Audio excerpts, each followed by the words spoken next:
2017년 5월 20일 예수님의 메시지 말씀 디모데전서 3장 16절 크도다 경건의 비밀이여 그렇지 않다 하는 이도 없도다. 그는 육신으로 나타나신 바 되시고 영으로 의롭다 하심을 입으시고 천사들에게 보이시고 만국에서 전파되시고 영광 가운데서 올리우셨음이니라.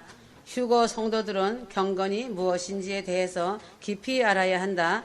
제일 경건해야 할 사람들이 휴거 신부들이고 휴거 성도들이다. 그래서 디모데 전서는 경건에 대하여 상당히 많은 구절에서 언급하고 있다.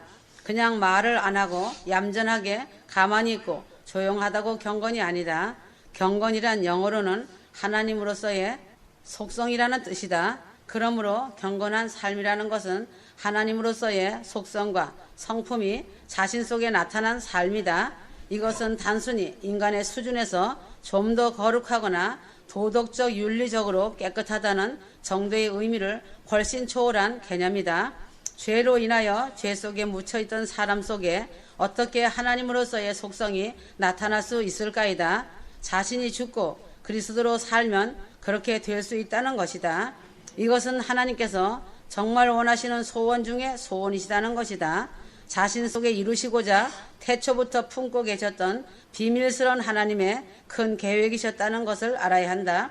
자신 안에 하나님의 속성과 성품이 고스란히 나타나는 것, 이것이 바로 성경에서 이야기하는 경건한 삶의 최종 목표이다라는 것을 가슴에 새겨야 한다. 그래서 경건의 연습을 하라고 한 것이다. 그래서 삶이 기도라고 한 것이다. 삶을 잘 살아가는 자는 삶 속에서 경건의 아름다운 모습이 자신의 속사람이 겉으로 나타나기 때문에 그 열매가 누가 보아도 아름답게 나타난다. 그러므로 경건의 비밀을 이야기하는 사도 바울은 그리스도의 생애와 사역에 대하여 언급하며 사람으로 오신 예수 그리스도께서 하나님으로서의 속성을 드러내시기 위하여 어떠한 참되신 본을 보여주셨는지를 자상하게 설명해 주셨다. 이것이 바로 휴거 성도들과 휴거 신부들이 본을 받고 따라가야 할 경건한 삶의 표본이라고 할 수 있다. 나 자신의 삶 속에서도 예수님께서 걸어가셨던 삶의 발자취를 그대로 따라감으로 경건한 삶을 살아갈 수 있다. 첫째는 육신으로 나타나신 바가 되셨다는 확실한 사실이며 실체이시다. 고린도 후서 5장 16절에서 17절 그러므로 우리가 이제부터는 아무 사람도 육체대로 알지 아니하노라. 비록 우리가 그리스도 육체대로 알았으나 이제부터는 이같이 알지 아니하노라. 그런즉 누구든지 그리스도 안에 있으면 새로운 피조물이라. 이전 것은 지나갔으니 보라 새 것이 되었도다. 창조주 하나님께서 나 자신을 사랑하사 육신의 몸을 입고 내려오심은 더 이상 내가 육체대로 살지 않도록 하기 위함인 것이다. 또한 다른 사람을 바라볼 때 육체대로 바라보지 않도록 하시기 위함이다. 이전 것은 지나갔으니 보라 새 것이 되었도다. 그리스도 안에서 새로이 거듭난 새 피조물로 나 자신과 다른 사람을 바라보는 것, 이것이 경건한 삶의 첫 시발점이다. 그러므로 두 번째는 영으로 의롭다 하심을 입으셨다는 것이다. 갈라디아서 5장 16절 내가 이르노니 너희는 성령을 쫓아 행하라. 그리하면 육체의 욕심을 이루지 아니하리라. 예수님께서는 성령으로 잉태되어 성령 세례를 받으심으로 의롭다 하심을 입으시고 하나님의 아들로서 인정되셨다. 예수님을 영접하고 거듭난 자들도 성령 안에서 거듭나 나 자신의 옛사람이 십자가에 못 박히고 자신 안에 새로이 창조해 주신 새 사람인 성령의 본질로 살게 하셨다. 그리하여 육체의 욕심을 이루지 아니하고 성령의 소욕을 이루는 삶으로 바꾸어 주셔서 죄악 덩어리가 성령 덩어리가 되게 하셨다는 것을 믿어야 한다. 세 번째는 천사들에게 자신을 보이셨다. 에베소서 6장 11절에서 12절 마귀의 계계를 능히 대적하기 위하여 하나님의 전신갑주를 입으라. 우리의 씨름은 혈과 육에 대한 것이 아니요 정사와 권세와 어둠의 세상 주관자들과 하늘에 있는 악의 영들에게 대함이라. 예수님께서는 부활하심을 통하여 천하 만민에게 믿을 만한 확실한 증거를 주셨고 온 세상의 구세주로 확증되어 영원한 천국으로 인도할 유일한 길이 되신다는 것을 확실하게 입증해 주셨다. 이 천국 복음을 받은 자들은 각자가 있는 곳으로부터 시작하여 천국, 휴거 복음을 통하여 기도로 휴거의 나팔수가 되어 영혼들을 위해 사랑과 긍휼로 이웃을 위해 기도로 하나님께 아뢰어라. 한 영혼이 귀함을 알아야 한다. 각자 맡은 기도의 분량대로 하며 주님의 증인으로 살아가야 한다. 네 번째는 만국에서 전파되셨다. 사도행전 1장 8절 오직 성령이 너희에게 임하시면 너희가 권능을 받고 예루살렘과 온 유대와 사마리아와 땅끝까지 이르러 내 증인이 되리라 하시니라. 예수님께서는 부활하심을 통하여 천하 만민에게 믿을 만한 확실한 증거로 인하여 공생애를 시작하시기 전에 사단 마귀와 각종 질병을 일으키는 여러 귀신들과 타락한 천사들 마귀에게 노출되셨다. 광야에서 사단의 시험을 말씀으로 이기시고 승리하시는 본을 보여주셨으며 믿는 자들 역시 마귀의 계계와 악의 영들에 대하여 넉넉히 승리할 수 있도록 하나님의 전신갑주를 입혀주셨다는 것이다. 다섯 번째는 세상에서 믿음 바 되시고 고린도후서 2장 14절 항상 우리를 그리스도 안에서 이기게 하시고 우리로 말미암아 각 처에서 그리스도를 아는 냄새를 나타내시는 하나님께 감사하노라. 죄로 인해 멀리 떠나 있었던 잃어버린 가족 골육 친척들과 휴거 성도들이 하나둘씩 주님 품으로 돌아오고 있다. 거듭나고 경건의 비밀 속으로 들어간 휴거 신부들이 나 자신 안에서 풍겨 나오는 그리스도의 향기를 맡고 죄와 사망 권세에 매어 살던 포로된 자들이 돌아오고 있다. 나는 너무 기쁘구나. 교만한 자들은 도태되고 죄를 뉘우치는 자들은 돌아오는 희비가 엇갈리는 시간대이다. 나는 지금이라도 돌아오는 자들을 보면 너무 사랑스러워 안아주고 있다. 물이 바다를 덮은 같이 사랑하는 자들을 영원한 사망에서 건져주실 구세주이신 예수님의 사랑이 온 세상을 뒤덮게 될 큰 구원 휴거의 날이 될 것이다. 큰 구원 휴거의 날까지 택하신 자들을 끌어모으시는 사랑의 믿음의 행렬은 계속될 것이다. 주님은 한 생명도 택하신 자들을 잃지 않으신다고 하셨다. 교만하고 탐욕적이고 머리만 풍성한 자는 제 갈 길로 갈 수밖에 없는 낙오자라고 하신다. 십자가에 죽으시고 부활하신 예수님께서 하늘로 올리워 승천하심으로 경건한 삶을 완성하신 것처럼 주님을 믿고 따르는 주님의 신부들은 예수님 다시 오시는 그날에 공중으로 끌어올려 공중에서 주를 영접함으로 경건한 삶을 완성하게 될 것이다. 예수 그리스도의 생애와 사역이 바로 우리의 삶 속에 고스란히 재현되는 것, 이것이 바로 하나님께서 휴거 신부 안에 이루기 원하시는 경건한 삶이다. 이러한 참된 경건이 내 속에 이루어지기 위하여 가장 먼저 선행되어야 할 것은 바로 내가 죽고 그리스도께서 내 안에 사시는 것이다. 믿는다는 것은 주님께서 다 하시도록 내 모든 것을 주님께 전부 내어 맡겨 던져버리는 것이다. 나는 할 수 없으니 주님께서 다 하시도록 내 모든 것을 주님께 전부 내어 맡겨버리는 것이다. 나는 할 수 없으니 주님께서 다 하시도록 새 삶의 주인을 바꾸는 것이다. 자신이 할 일은 주인의 말을 귀 기울여 잘 듣고 말씀으로 궁금한 건 여쭤보며 기도하며 착하고 좋은 마음으로 순종하는 것뿐이다. 그러면 주님이 다 하시며 내 자신의 삶을 대신 살아주신다. 내가 죽고 그리스도로 사는 삶이 내 속에 하나님의 속성의 성품이 나타나는 경건한 삶의 핵심임을 배워야 한다. 왕성한 말씀과 기도의 삶, 전도와 양육의 삶을 힘써 순종함으로 내 속에 그리스도만이 나타나도록 해야겠다. 다짐하여라. 성도들이나 목사들은 경건이 거룩하고 순결한 윤리적인 개념으로 생각해왔다. 그런데 경건은 정말 크고 비밀한 것이다. 하나님의 속성과 성품이 죄인된 내 육체 안에 나타나는 기적 같은 이 일이 자신의 삶의 실체로서 나타나는 삶을 살아야 한다. 경건에 이르기를 연습하라는 주님의 말씀에 순종하여 말씀과 기도로 주님과 동행하고 교제하며 사랑의 친밀함 속으로 사랑을 실천하는 삶을 살아가야 한다. 말씀을 자신의 것으로 받고 실천하지 못하면 아무리 많이 읽어도 그저 읽는 것으로 끝내고 만다. 하나님의 성경 말씀은 성령님의 감동으로 쓰여진 계시의 말씀이다. 수천 년의 시간의 터널 안에서 수십 명의 손끝에 성령님이 직접 감동을 부으셨고 수십 권의 책으로 흩어진 조각들이 하나님의 주권 가운데 모여져 오늘날 성도들의 구원을 이루기에 넉넉하도록 인도하시는 살아있는 말씀이 된 것이다. 그런데 왜 성경을 읽으면서 진리를 깨닫지 못하는가다. 그것은 성경을 교훈적으로 접근하기 때문이다.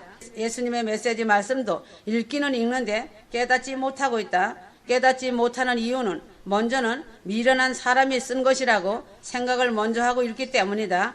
학식이 많은 목사나 신학 교수 박사들이 메시지 말씀을 썼다면 믿고 읽을 것이다. 이것이 문제가 된 것이다.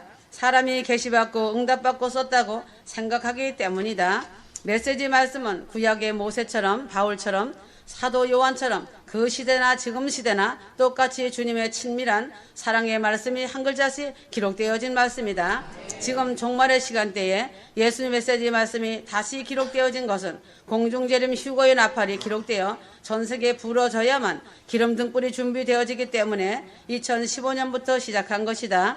휴거를 사모하고 소망하는 신부들은 메시지 말씀에 눈이 열리고 귀가 열려 듣고 깨닫는 영계의 눈이 열리는 것이다. 성경 말씀과 메시지 말씀이 택하여진 자들의 마음을 흔들어 깨워 준비될 것이다.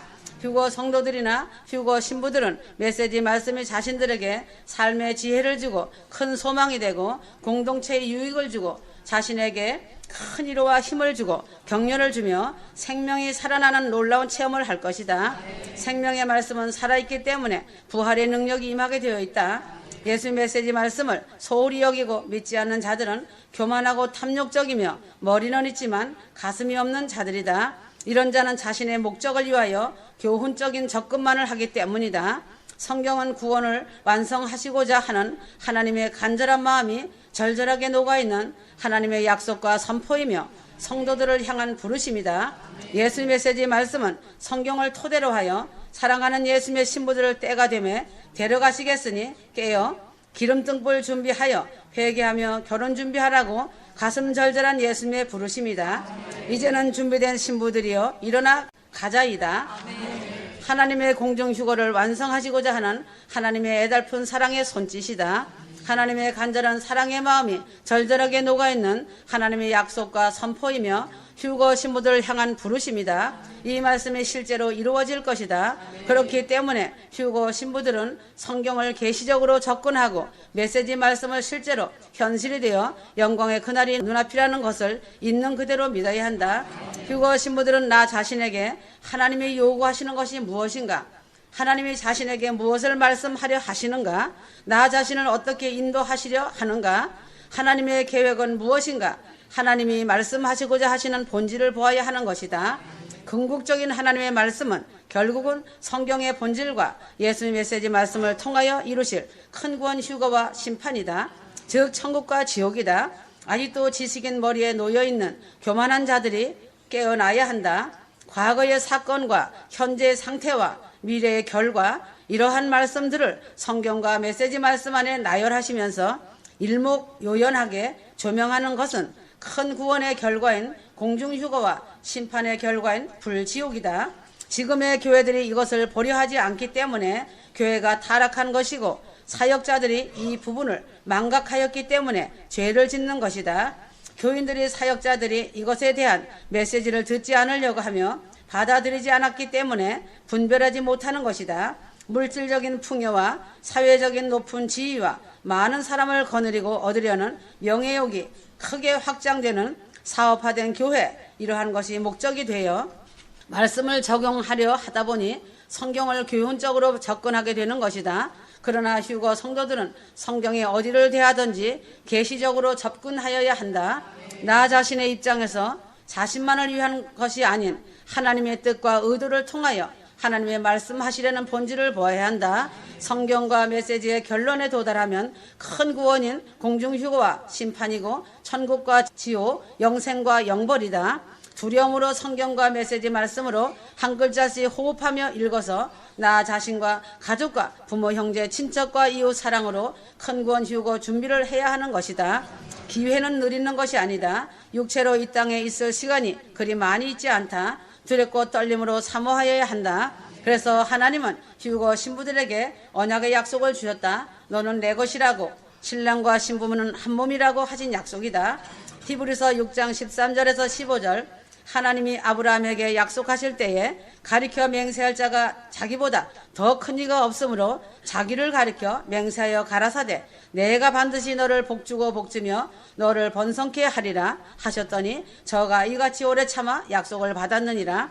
하나님과 사람이 온전히 하나가 되어 막힌 담이 없었던 에덴 동산은 너무도 아름다웠다. 그러나 죄가 세상에 들어온 이후로 공중권세 잡은 사단 마귀로 인해 어느 육체도 천국에 들어갈 수 없게 되었다. 하지만 하나님께서는 아브라함이라는 한 사람을 택하셔서 그를 통해 천하 만민이 복을 얻게 하시겠다는 놀라운 약속을 허락하셨다. 이 약속은 어느 누구도 죄된 몸으로 들어갈 수 없었던 영원한 천국문을 활짝 열어주셔서 죄로 인해 영원한 사망으로 가야 할 사람들의 운명을 완전히 바꾸어 놓으시겠다는 축복의 약속이다. 결국은 아브라함의 씨에서 나온 야곱의 12지파인 그 중에 유다 지파에서 나온 다윗의 뿌리 예수 그리스도께서 이 땅에 내려와 십자가에 못 박혀 죽으시고 부활하심으로 인간의 죄 문제와 근원적인 죄의 뿌리를 도려내는 온 세상에 미칠 큰 기쁨의 좋은 소식을 가져오셨다. 히브리서 6장 19절에서 20절 우리가 이 소망이 있는 것은 영혼의 닷 같아서 튼튼하고 견고하여 휘장 안에 들어가나니 그리로 앞서가신 예수께서 멜기세덱의 반차를 쫓아 영원히 대제사장이 되어 우리를 위하여 들어가셨느니라. 죄로 인해 전부 망하게 된 인간들을 구원하시려는 하나님의 인류의 구원 프로젝트는 다음과 같은 순서로 주도 면밀한 하나님의 계획 가운데 추진되어 왔다. 1단계는 아브라함에게 약속하셨다. 2단계는 아브라함의 씨인 그리스도께서 십자가에 죽으시고 부활하셨다. 3단계는 예수 그리스도께서 먼저 하늘의 지성소 천국에 들어가셨다. 4단계는 동일한 약속을 받은 수많은 성도들을 통해 천하 만민을 부르셨다. 5단계는 복음을 듣고 영생의 약속을 선물로 받은 모든 믿는 자들을 천국 백성 되게 하십니다. 이제 주님의 다시 오셔서 영원한 천국의 실체를 드러내실 구원의 완성과 심판의 때가 임박한 시점이다. 약속을 따라 살아가는 삶의 가장 근원적인 동기력은 영원한 천국이었다. 천국을 최종 목적지로 삼지 않고 약속을 따라 산다는 것은 그것이 아무리 영적인 비전이라 할지라도 이 땅에 맴도는 어리석은 삶일 수밖에 없다. 때로는 사역을 위해 주장하며 이 땅에서 많은 믿는 사람들이 늘어나는 것에 시야를 둘 때가 많이 있다. 하지만 결코 그것이 신앙의 최종 목적지일 수는 없다. 사역은 하나님께서 부흥케도 하시고 흩으시기도 하시기에 눈에 보이는 사역에 따라 휘둘리는 삶을 살아서는 안 된다. 그러므로 하나님이 내게 주신 천국에 대한 약속을 분명히 할 때 영적으로 양육하고 세워주는 재생산의 삶의 동기력이 생기는 것이다. 사역은 수단이지 결코 최종 목표가 될 수 없다. 최종 목표가 되어야 할 것은 단연코 영원한 천국이 되어야 한다. 휴거 신부는 천국의 약속을 소망하며 자신에게 맡겨주신 영혼들을 위해 한 사람도 나고자가 없이 전부 다 구원받고 천국 백성들이 될 수 있도록 중보기도 시간을 주님께 드려야 한다. 이제는 주님 오심이 완벽하게 말씀대로 이루어지고 준비되어 가고 있다. 때가 너무 임박한 때이다. 그러므로 휴거 신부들은 부활에 감격하고 부활을 기다리는 삶을 살아야 한다. 사도행전 24장 5절에서 6절 우리가 보니 이 사람은 연병이라 천하에 퍼진 유대인을 다 소욕케 하는 자요 나사렛 이단의 괴수라 저가 또 성전을 더럽게 하려 함으로 우리가 잡아싸우니 유대 종교 지도자들이 바울을 고소한 이유는 유대인들을 소욕케 하며 성전을 더럽혔다는 죄목이었다. 그들이 표면적으로 내세운 바울의 죄목을 보면 그들은 참으로 성전을 소중히 여기고 하나님을 사랑하며 진리를 수호하고자 하는 의지가 대단한 것처럼 보인다. 그러나 그 마음을 들여다보면 회칠한 무덤임을 알 수 있다. 이 말씀은 그들의 마음속으로 들어가 다시 써보면 다음과 같다. 우리가 보니 이 사람은 반드시 제거해야 하는 전염병과 같은 자이다. 예루살렘뿐 아니라 천하에 흩어져 있는 우리의 밥줄인 유대인들을 선동하여 부활한 예수를 믿게 하는 자이다. 그는 우리가 장악하고 있는 기득권을 향한 도전이요 우리의 권력을 위협하는 요주의 인물이다. 예수 부활 이런 거 우리는 관심이 없다. 우리가 지금껏 구축해 놓은 종교적 아성과 기득권과 권력에 도전하는 모든 자들은 전부 숙청의 대상일 뿐이다. 유대 종교 지도자들은 예수님의 부활 사건을 똑똑히 보고 알고 있으면서도 자기가 주인이 되어 살고 있었기 때문에 영적인 눈이 멀어 바울을 죽이려 했던 것이다. 병을 고치시는 예수님을 보고 귀신의 왕이라고 사악한 말을 했었던 바로 그들이었으니 바울을 향해서 이런 반응을 보이는 건 너무도 당연한 반응이었던 것이다. 사도행전 24장 21절 오직 내가 저희 가운데 서서 외치기를 내가 죽은 자의 부활에 대하여 오늘 너희 앞에 신문을 받는다고 한 이 한 소리가 있을 따름이니라 하니 사도행전 24장 15절 16절 사도 바울 역시 유대 종교자들 중 한 사람이었고 그들처럼 그리스도인들을 무자비하게 핍박하고 죽이고 투옥시키기 위해 소매 걷어붙이고 앞장섰던 사람이었다. 그런데 부활하신 예수를 만나고 난 후부터는 그의 삶은 180도로 바뀌었다. 그는 예수 그리스도께서 하나님의 본체가 되시고 창조주 하나님께서 사람이 되어 내려오신 살아계신 구세주가 되심을 믿게 된 것이다. 장차 대환란이 일어나고 의인과 악인의 부활이 있으리라고 하는 소망을 따라 늘 하나님과 사람 앞에 양심에 거리낌 없는 삶을 힘썼다. 그리고 만나는 사람마다 붙잡고 예수 그리스도의 부활을 증거하였다. 부활은 당시 유대 종교 지도자들에게 절대 인정해서는 안 될 진리였다. 그들은 백성들을 선동하여 예수님을 십자가에 못 박아 죽인 장본인들이었기 때문에 그들이 부활을 인정한다는 것은 정치적으로 자멸하는 행위였기 때문이다. 그래서 마녀 사냥하듯 사도 바울을 죄인으로 몰아서 예수님을 처형시킨 것처럼 스데반을 돌로 쳐 죽였던 것처럼 똑같이 바울도 죽이려고 했던 것이다.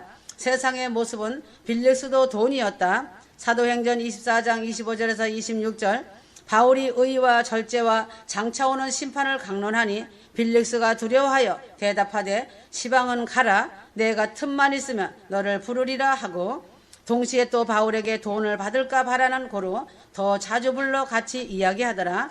바울을 신문했던 빌릭스 총독은 바울의 부활 이야기에 관심이 있어 재판을 연기하고 개인적으로 불러서 바울의 강론을 들었다.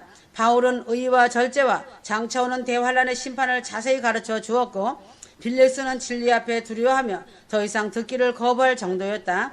그러나 그와 동시에 바울에게서 뇌물로 돈을 받을 수 있지 않을까 하여 자주 불렀다.